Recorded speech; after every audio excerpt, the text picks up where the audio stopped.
Alright, welcome back to the show today. We are talking about draft order. Does it matter? Does it not matter at all? Or does it matter some? Towards the end of the season, we start seeing teams that aren't going to make the playoffs compete to see who can put the worst possible product on the floor in order to get the best possible draft lottery odds. After the trade deadline, there are about 6 or 7 teams that become not worth watching. Tanking is happening. All you can do is learn to accept it. And hopefully you'll get to know some of the guys at the end of your favorite team's bench. But is it worth giving up on your entire season to go from the 15th pick to the 5th pick? Maybe, depending on how hopeless your team actually is. But maybe the 15th to 5th pick is too big of a gap. So, my big question is, what is the actual difference between the first guy in the draft and the third guy in the draft? It seems like out of every basketball player in the entire world that becomes eligible for the draft, we know who the top 1 or 2 are. I always found this very peculiar. I always imagined with such a huge talent pool, we'd have a vast difference in opinions on the skill and the potential of every single player. I think a lot of the NBA media and talent scouting amongst the teams are heavily influenced by each other. I think more often than not, teams pick who they are supposed to pick, right? Let's say if the Rockets had chosen Jalen Williams over Jabari Smith Jr. last year in the draft with their 3rd overall pick. Everyone would have criticized them and called them dummies because Jabari Smith was projected to go number 1 in the draft and he'd fallen to 3. And Jalen Williams went to OKC with the 12th pick. But Jalen Williams had a better season than Jabari Smith. Jalen Williams was 1st team all-rookie while Jabari Smith was 2nd team all-rookie. So what happened here? Did all the NBA analysts misjudge these 2 players' levels of talent? No,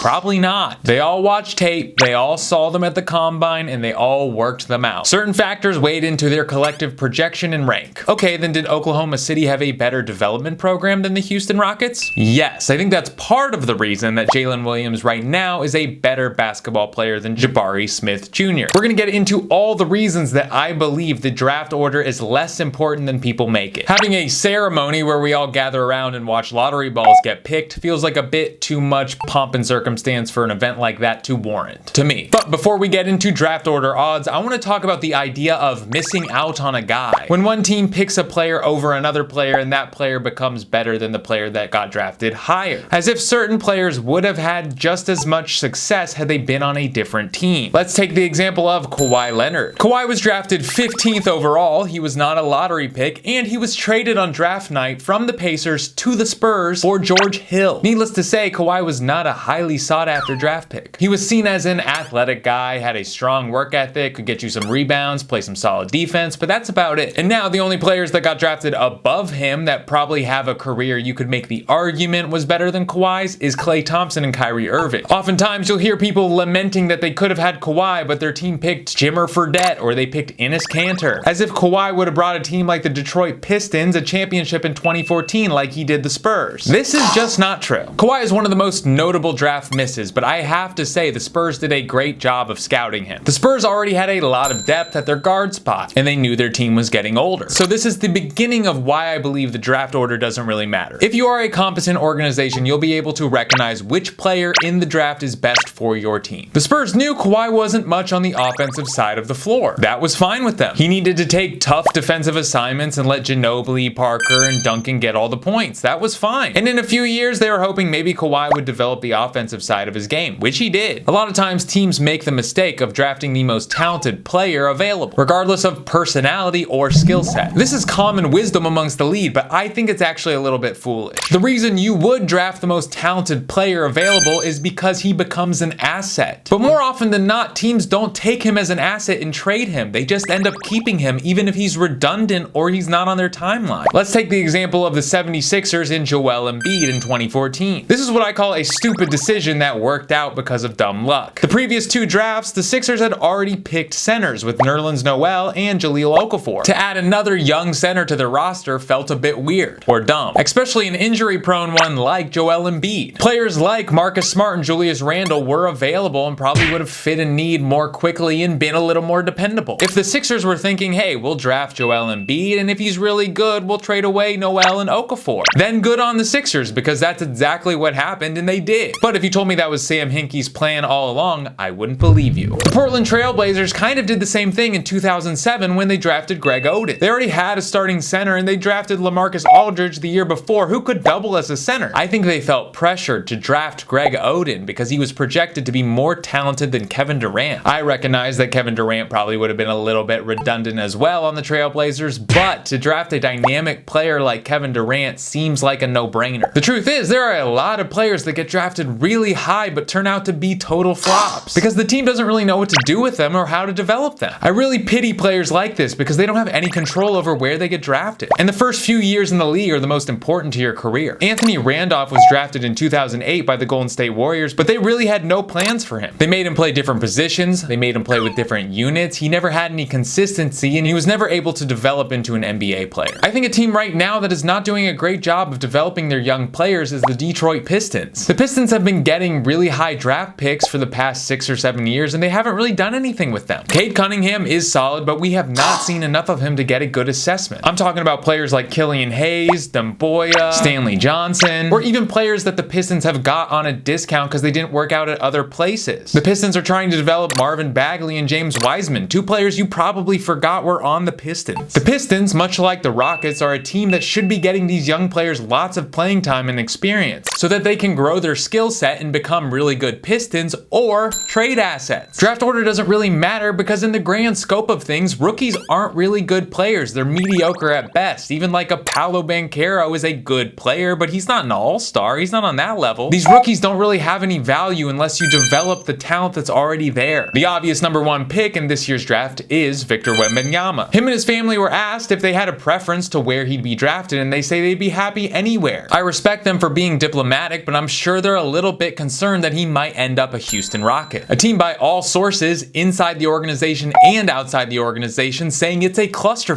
over there. If I were in the draft, I'd want to be selected by a team like the aforementioned Spurs or the Miami Heat, who have taken guys that were second rounders or even undrafted players and turned them into starters in the playoffs. I'm talking about Max Strus, I'm talking about Caleb Martin, I'm talking about Duncan Robinson and Gabe Vincent. Or the Raptors, who took OG Anunoby, the 23rd pick overall, and made him to an all-defensive player, and he led the league in steals this year. Or Pascal Siakam and Fred VanVleet. These guys are all-stars and they used to play in the G League. I don't know if you guys know this, but the higher you get drafted, the more money you make, the larger your contract is. But I think players would rather get drafted by teams that are going to take them seriously and develop them than get paid a bunch of money and be expected to change an organization when you're 19 years old. So teams are looking at Victor Wembanyama to save their organization or fix what's wrong. I think there's as much hype around him as there was Zion Williamson in 2019. That's one where I think the Pelicans wish they would have traded down for the #2 pick, got Ja Morant, and let the Grizzlies take Zion. Someone's gonna have a problem with that, but I want to hear your argument to why they wouldn't want to do that. Ja is a better player than Zion. He's done more.